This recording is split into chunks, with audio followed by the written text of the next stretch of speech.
The planet is frying, and we need to do something about it.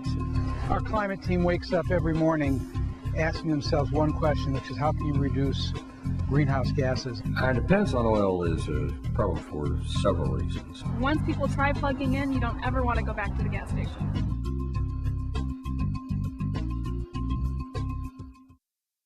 What's driving plug-in hybrids is three things: cleaner, cheaper, domestic.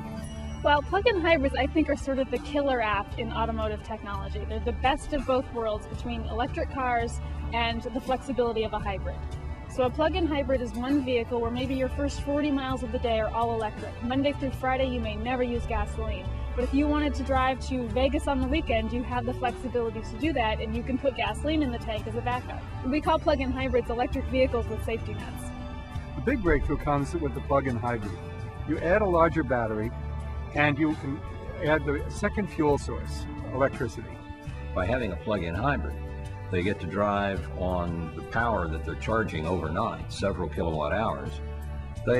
Which is maybe 5 cents a kilowatt hour in many parts of the United States.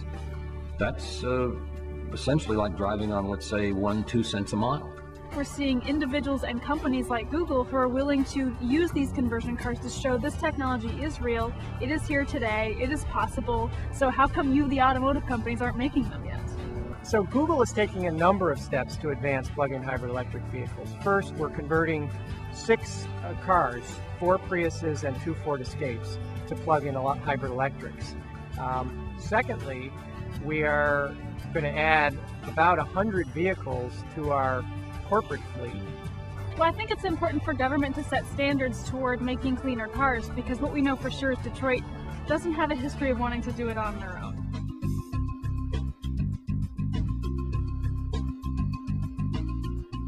For alternative energy sources like wind and solar, where you might not necessarily be generating the power exactly when you need it, you can store it and then delay when it's used by storing it in the battery. Vehicle to grid is the big game changer in this whole situation. The idea is that batteries in cars can become distributed energy storage systems for the entire power grid. The power grid has this problem: it doesn't have a place to store energy. The whole idea of vehicle to grid, or V2G, is that you have to have the power available when the grid needs it. Google is working with our utility, PG&E, and others to help develop standards for vehicle to grid and to do tests with our demonstration fleet to see, how practical it is, what kind of problems we run into, and how can we really make this work. So it's a nice coming together of demand and supply.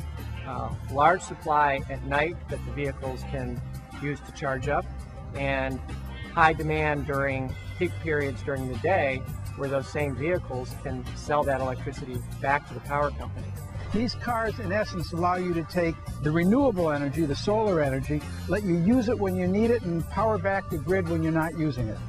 That means that you're providing a revenue stream to clean vehicles. If we went to sleep tonight and woke up tomorrow morning and all of the cars in the country were plug-in hybrids, if they were charging at night, we could power 82% of them with today's grid. So that means that we don't have to build any more power plants to power our cars.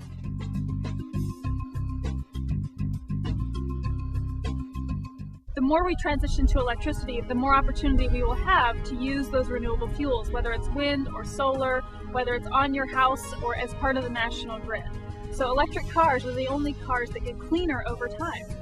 You're starting to see a lot of the same type of excitement that greeted the birth of the internet. There are people investing in this area that weren't investing before. This areas that are relevant to both the batteries for plug-in hybrids and to the cellulosic fuels. The best way to get people to plug in is to give them the option in the first place. Once people try plugging in, you don't ever want to go back to the gas station.